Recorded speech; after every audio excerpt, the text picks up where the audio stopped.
Oi, pessoal! Hoje à noite vamos mergulhar em uma história que parece quase inacreditável. Navegadores que conseguiam medir o mar não com cordas, não com bússolas, mas com o som firme dos tambores. Imagina só, sem GPS, sem tela brilhante mandando você virar à esquerda no meio do oceano. Apenas ritmo. Se você já tentou atravessar um quarto escuro, contando passos para não tropeçar, já conhece a lógica. Só que aqui, se você errasse a conta, não batia o dedo no móvel, afundava. E convenhamos, você provavelmente não sobreviveria a esse pequeno erro de cálculo. Então, antes de se acomodar, aproveite para curtir o vídeo e se inscrever.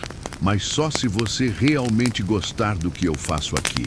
E me conte nos comentários de onde você está assistindo e que horas são agora. Adoro ver essa constelação de ouvintes espalhada pelo mundo.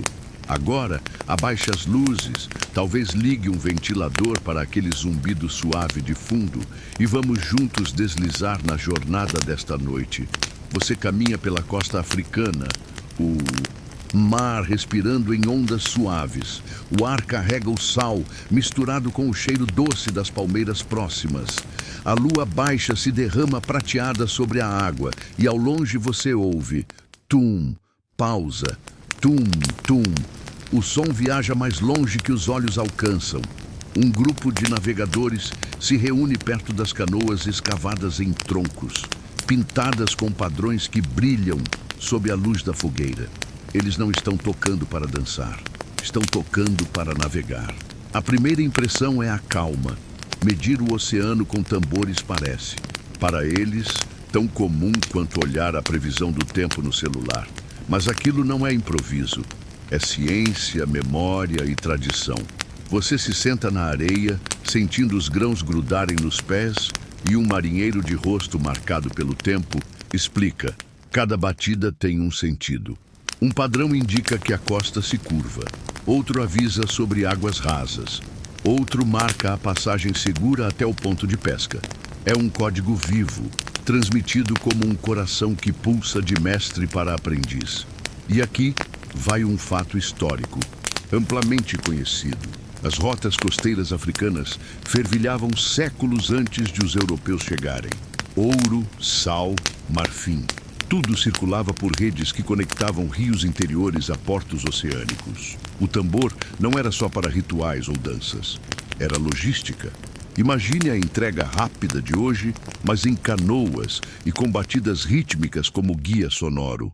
Você percebe como eles medem a distância não em milhas, mas em batidas.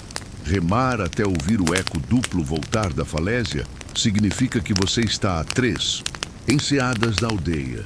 É um mapa invisível, feito de som.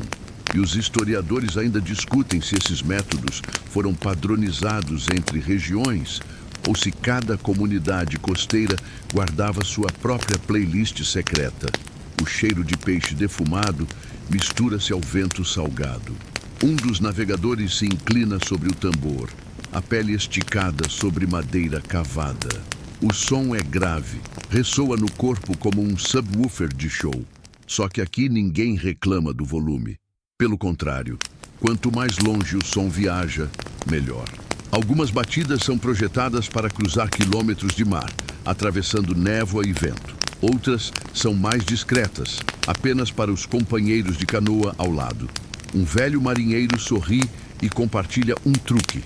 Se o eco do tambor retorna mais rápido do que o esperado, significa que há um recife ou penhasco por perto. É como um sonar natural. Faz sentido, afinal. O som rebate, a água carrega e juntos permitem enxergar no escuro. Muito antes de alguém pensar em inventar radar. As estrelas cintilam no alto, mas os navegadores quase não olham para elas. Confiam nos ritmos. É como aquele colega de escola que fazia contas de cabeça mais rápido que você na calculadora. Arrogante, mas eficaz. E aqui vai uma curiosidade excêntrica. Em algumas regiões, acreditava-se que os mesmos padrões de tambor usados no mar também espantavam espíritos brincalhões que rondavam a costa à noite.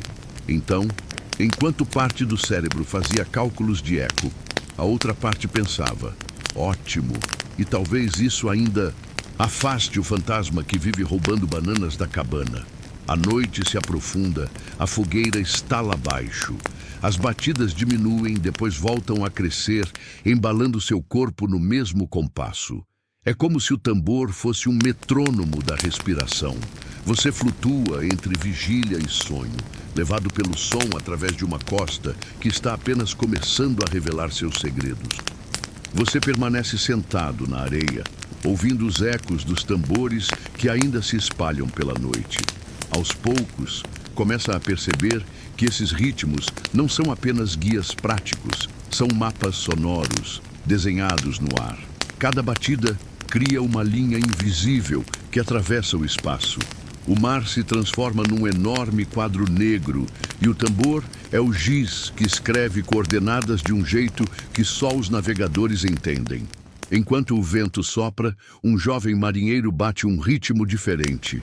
O som se estende pelo oceano e volta ligeiramente mais baixo, como se o mar tivesse respondido. Ele sorri como quem recebe um recado esperado. Você quase ri. Parece alguém perguntando ao mar onde você acaba, e o mar respondendo com sua voz profunda. É curioso pensar que, para esses navegadores, o oceano não é um espaço vazio e assustador. Ele é cheio de marcas, não visíveis, mas audíveis. Um padrão de 3 batidas longas, repetidas, pode indicar uma enseada protegida. 4 batidas curtas podem avisar sobre pedras traiçoeiras escondidas. É como um GPS que fala em código musical. E aqui entra um fato histórico amplamente reconhecido. Em muitas regiões da África Ocidental, a comunicação por tambores já era usada em terra firme para transmitir mensagens entre aldeias a quilômetros de distância. O mesmo princípio de som que viaja e ecoa foi adaptado para o mar. É como quando alguém descobre que pode usar um aplicativo do celular não só para mandar mensagens, mas também para pedir comida e chamar carro. A mesma ferramenta, várias funções. Você imagina os navegadores à noite mapeando o invisível. Enquanto outros povos confiavam em constelações, aqui o céu era só pano de fundo. O que importava eram as ondas de som desenhando fronteiras, caminhos e destinos. É fascinante e quase engraçado perceber que um simples tambor fazia o trabalho de engenheiros modernos. O ritmo, além de indicar posição, também marcava tempo. Uma canoa partia, e o tambor mantinha a cadência de quantos minutos ou horas haviam passado. Assim, quando o som mudava, era possível estimar se já estavam a meio caminho da ilha ou ainda próximos da costa. É matemática em forma de música. E, claro, surgem debates acadêmicos. Alguns historiadores ainda discutem se esses sistemas de batidas realmente tinham uma lógica matemática tão estruturada, ou se eram mais uma mistura de tradição, memória e observação prática. Talvez fosse um pouco dos dois: ciência e poesia, lógica e improviso. Você acompanha a cena. O som bate, ecoa, volta. O jovem navegante anota mentalmente a distância. O velho ao lado acena com a cabeça, confirmando. Há quase uma solenidade nisso, como se fosse um ritual secreto. Ao mesmo tempo, você não consegue deixar de pensar em como seria caótico se um dos marinheiros começasse a bater um ritmo de carnaval, confundindo todo mundo. Um dos navegadores lhe conta, rindo, que às vezes viajantes estrangeiros ficavam intrigados com o fato de eles conseguirem ouvir o mar. Para quem não conhecia a técnica, parecia feitiçaria. Mas, na verdade, era apenas o uso inteligente de uma física que qualquer criança reconhece quando bate palmas em um túnel e escuta o eco. Enquanto isso, as ondas brilham sob a lua e o tambor continua. O ritmo é firme, constante, como se fosse impossível se perder enquanto aquela batida ressoa. O cheiro de sal enche o ar e você sente o corpo relaxar, embalado como se também fosse uma canoa no balanço das ondas. E aqui vai mais uma curiosidade excêntrica. Em algumas tradições, acreditava-se que certos padrões de batida só podiam ser usados em viagens noturnas. Durante o dia, esses ritmos eram considerados perigosos, pois poderiam atrair mau tempo. Não que o tambor realmente tivesse esse poder, mas a superstição funcionava como disciplina. Ninguém ousava quebrar a regra. Você se deixa levar pelo som. O mapa invisível se expande diante de você. Cada batida uma coordenada secreta. Cada eco um ponto no trajeto. Não há bússola, não há vela, apenas madeira, água e ritmo. E você começa a sentir que, de certa forma, já está navegando junto com eles, mesmo sem sair da praia. Você já se acostumou ao som constante dos tambores. Eles não soam mais como música de fundo, mas como instrumentos de cálculo. Cada batida é uma unidade, cada pausa um espaço de medição. É como se alguém tivesse transformado o mar em uma enorme régua invisível, e o tambor fosse o lápis que desenha linhas no ar. Um velho navegante sentado sobre um tronco de madeira explica que não se mede a distância em quilômetros, mas em ritmos. Se você bater o tambor 50 vezes na mesma cadência, enquanto rema, sabe que chegou ao próximo ponto de descanso. Se o eco demora o dobro para voltar, significa que avançou o suficiente para atravessar uma baía inteira. É como se o tempo se tornasse espaço. Você percebe que para eles, distância não é algo que se vê, mas algo que se ouve e se sente no corpo. E aqui vai um fato histórico bem conhecido. Muitos povos africanos desenvolveram sistemas rítmicos extremamente complexos, não apenas para a música, mas também para a organização social. O uso do tempo marcado por batidas já estava presente em danças, rituais e cerimônias. Transportar essa lógica para o mar foi uma consequência natural. Enquanto o velho fala, você se dá conta de que existe quase uma matemática secreta acontecendo. O intervalo entre as batidas não é por acaso. É pensado para se ajustar ao tempo de remada, ao esforço do corpo humano. É quase como se o tambor fosse um cronômetro primitivo. Só que, em vez de um mostrador digital, há o som ecoando pela noite. Você tenta acompanhar a cadência, batendo discretamente a palma da mão contra a coxa. No início parece fácil, mas logo se perde, errando o compasso. O marinheiro ri baixo, e você sente que se estivesse em uma canoa, já teria ido parar em Madagascar por engano. E como toda boa tradição, surgem controvérsias. Alguns estudiosos ainda discutem se esses cálculos eram realmente precisos ou se funcionavam mais como aproximações, com margem para o improviso. Talvez o segredo fosse justamente essa flexibilidade. Medir, mas também sentir, ajustar e confiar na experiência. O tambor continua marcando tum, tum, tum. Cada batida é como o tic-tac de um relógio ancestral. Você percebe que, nesse ritmo, os navegadores conseguem estimar quanto tempo levarão para chegar ao destino. Não é diferente de quando alguém hoje diz, são 20 minutos de carro até lá. Só que aqui, o carro é uma canoa e o cronômetro, um couro esticado sobre madeira. E aqui entra uma curiosidade excêntrica.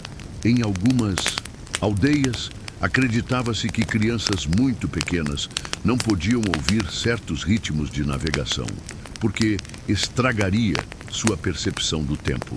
Havia quem dissesse que, se uma criança ouvisse antes da hora, passaria a vida inteira sempre atrasada para tudo. Você não sabe se isso é superstição ou apenas uma ótima desculpa inventada por mães cansadas para manter os filhos longe das reuniões importantes. O fogo da fogueira estala e as chamas dançam como se também obedecessem ao compasso. Você se pega, respirando no mesmo ritmo dos tambores, inspirando na batida, expirando na pausa. O corpo inteiro parece entrar em sintonia com essa matemática sonora.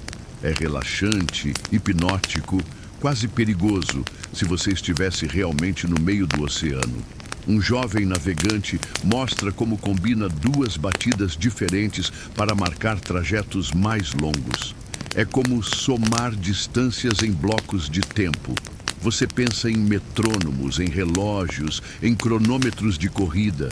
A diferença é que aqui, cada som também se conecta ao espaço físico, ecoando contra falésias, ilhas e bancos de areia.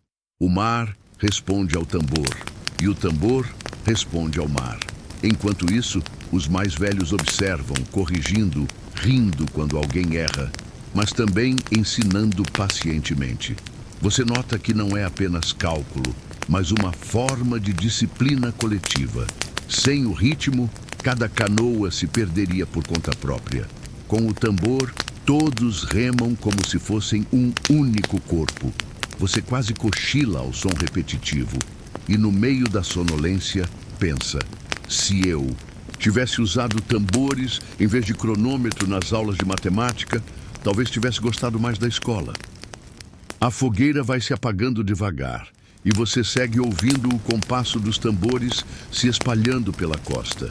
O ritmo já não parece apenas cálculo, é também segredo.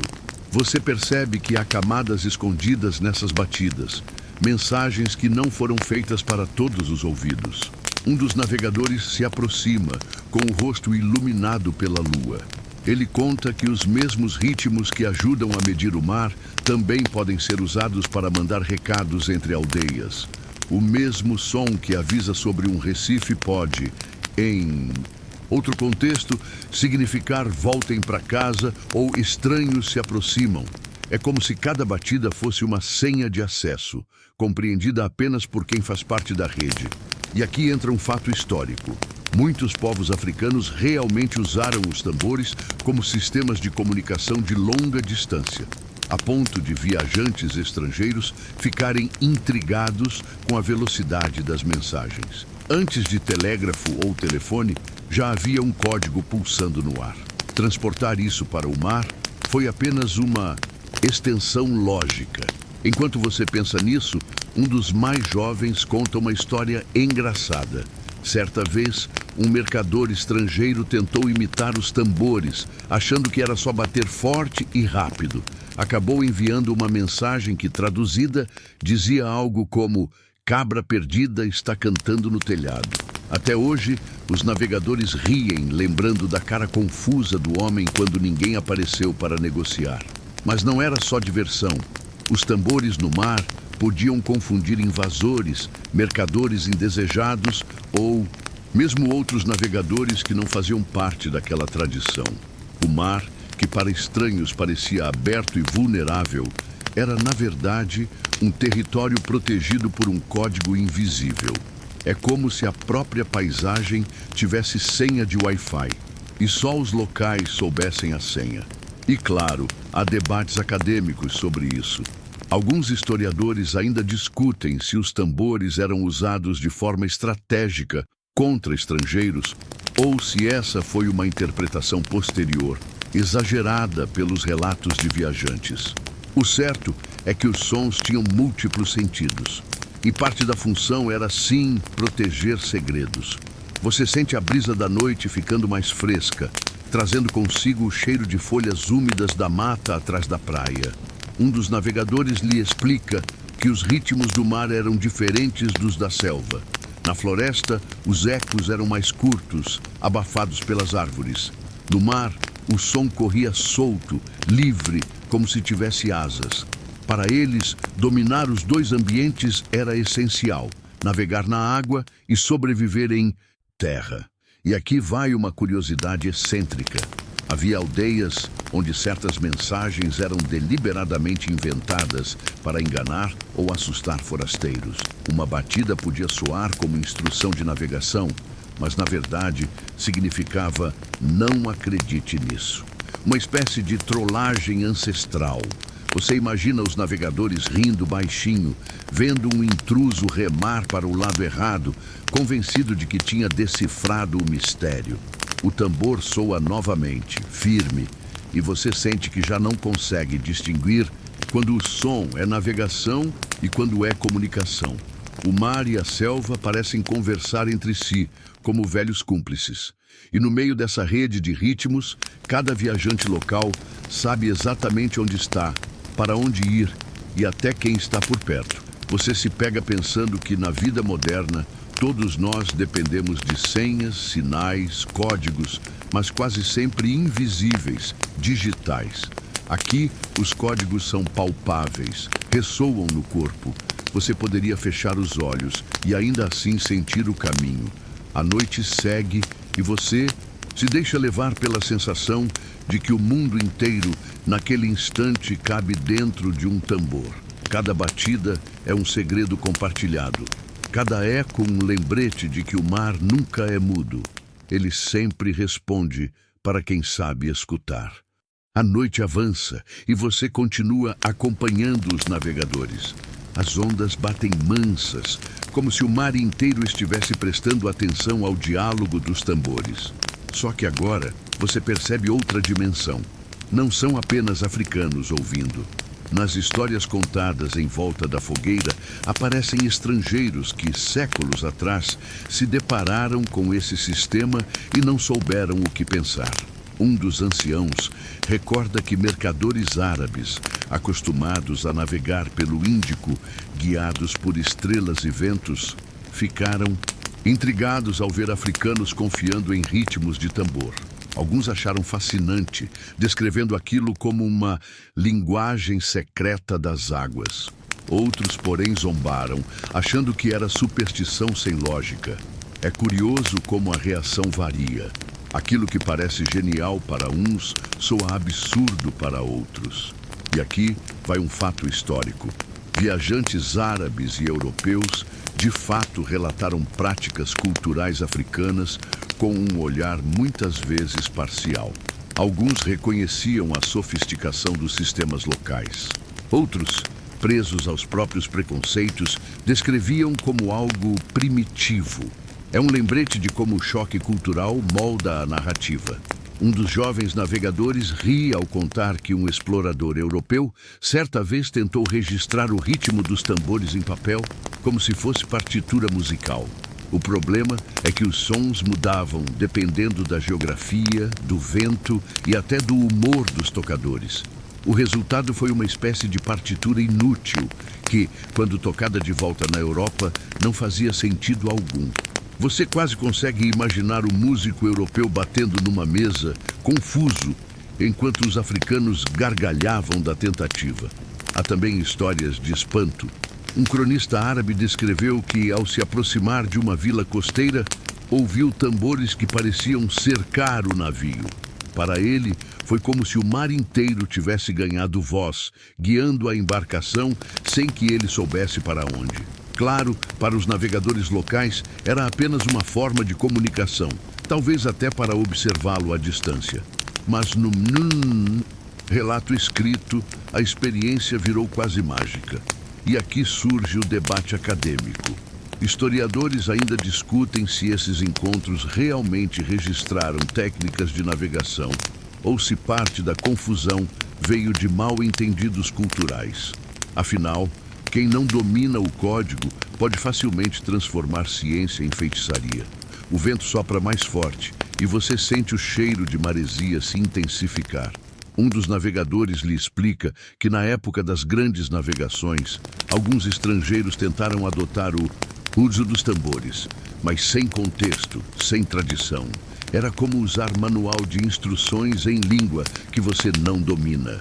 Muitos desistiram, preferindo confiar em astrolábios e bússolas. E aqui vai uma curiosidade excêntrica. Dizem que, em certa ocasião, um capitão europeu ficou tão frustrado por não compreender os ritmos que acabou contratando 2 jovens africanos para tocar tambores no convés durante a viagem. Só que, em vez de guiar a rota, os rapazes passaram o tempo inventando músicas engraçadas sobre a tripulação. Resultado, nenhuma orientação, mas muitas risadas. A fogueira já se tornou apenas brasa. Os navegadores continuam suas histórias e você percebe que, entre encontros e choques, sempre havia um ponto em comum: o fascínio. Mesmo os estrangeiros que zombavam acabavam lembrando dos tambores em seus relatos. Era impossível ignorar aquela batida que parecia vir tanto da terra quanto do mar. Você respira fundo, ouvindo mais uma sequência rítmica. E pensa em como o contato entre culturas pode ser confuso, engraçado e até tenso, mas sempre gera histórias que atravessam o tempo. Os tambores continuam ecoando, misturando mundos diferentes, criando pontes invisíveis entre quem bate, quem ouve e quem tenta compreender. O céu já começa a clarear levemente no horizonte, tingindo o mar de cinza e dourado. A noite de tambores vai chegando ao fim, mas os ecos permanecem dentro de você, como se cada batida tivesse marcado também a sua memória. Os navegadores arrumam suas canoas, prontos para uma nova travessia, e você sente que acompanhou mais do que uma prática de navegação. Foi um mergulho em um conhecimento que pulsa entre tradição, ciência e música. Um dos anciãos olha para o mar e comenta: hoje, poucos ainda lembram todos os ritmos. A voz dele carrega um misto de orgulho e melancolia. Com o tempo, bússolas, cartas náuticas e, mais tarde, tecnologias modernas foram tomando espaço. O som do tambor perdeu a função prática, ficando restrito a celebrações, cerimônias e memórias. O que antes era ferramenta vital, agora é símbolo cultural. E aqui vai um fato histórico. Muitas tradições africanas foram gradualmente silenciadas com a chegada das rotas comerciais modernas e depois pela colonização. Conhecimentos orais, como os dos tambores de navegação, muitas vezes não encontraram espaço nos registros escritos dos colonizadores. Por isso, só fragmentos chegaram até nós. Você sente o peso dessa perda, mas também percebe como o ritmo continua presente de outras formas. Em festas populares, em músicas urbanas, em batidas de percussão que cruzaram oceanos e influenciaram gêneros no mundo inteiro. O que antes guiava canoas, agora embala multidões em shows e rádios. A herança não desapareceu, apenas mudou de formato. E como em tudo, há debates acadêmicos. Alguns estudiosos afirmam que os tambores de navegação eram marginais, usados apenas em poucas comunidades. Outros defendem que eram comuns e fundamentais, mas foram apagados pela falta de registros escritos. A verdade talvez esteja no meio, um conhecimento flexível, adaptado, transmitido de boca em boca e de batida em batida, até se diluir no tempo. Um dos navegadores mais jovens comenta que, embora não use tambores para medir distâncias, ainda gosta de tocar certos ritmos herdados da família. Para ele, é uma forma de manter o elo com os antepassados. Você percebe que esse é o eco mais forte de todos. Não o que volta das falésias, mas o que vem do passado, atravessa gerações e ressoa no presente. E aqui vai uma curiosidade excêntrica. Em algumas comunidades, há quem diga que, se você ouvir atentamente certas batidas tradicionais à beira do mar, ainda pode sentir como se o oceano respondesse, lembrando de tempos antigos. É superstição ou poesia, mas de alguma forma você também sente esse diálogo invisível. O sol começa a nascer, dourando o mar. As batidas cessam e o silêncio parece até mais alto depois de tantas horas de ritmo. Você fecha os olhos, guardando aquele som dentro de si, como se fosse um segredo compartilhado apenas entre você, os navegadores e o próprio oceano. Agora o ritmo diminui, como um coração que se aquieta depois de uma longa jornada. Você deixa os tambores repousarem na memória, mas o eco deles continua suave, embalando cada pensamento. A noite inteira você navegou em sons, caminhou por costas iluminadas pela lua e ouviu segredos que só sobrevivem porque ainda há quem se lembre deles. Respire fundo, imagine-se na beira do mar, sem pressa, sentindo apenas a brisa fresca que vem das ondas. O céu clareia devagar, em tons de laranja e dourado, e cada cor parece se espalhar em câmera lenta. As ondas continuam batendo, mas agora parecem murmúrios distantes, como se o próprio oceano quisesse cantar uma canção de ninar. Você está seguro. Não há pressa, não há rota a seguir. Apenas um espaço tranquilo, onde nada exige esforço. As histórias dos navegadores ficam como ecos distantes, lembrando que sempre há outras formas de se orientar, não apenas com bússolas e mapas, mas também com intuição, ritmo e silêncio. Deixe o corpo relaxar, sinta o peso dos ombros diminuir, os músculos soltarem, o pensamento se expandir como o horizonte depois da noite. Tudo ao redor se suaviza, como se a realidade tivesse baixado o volume para que você pudesse descansar. E então, quando finalmente fechar os olhos, guarde a imagem simples: um tambor repousando na areia, o mar à frente calmo, o céu sereno acima. Nada a temer, nada a correr atrás. Apenas o ritmo lento do mundo embalando o seu sono. Boa noite e que seus sonhos sejam suaves como as ondas que nunca param de respirar.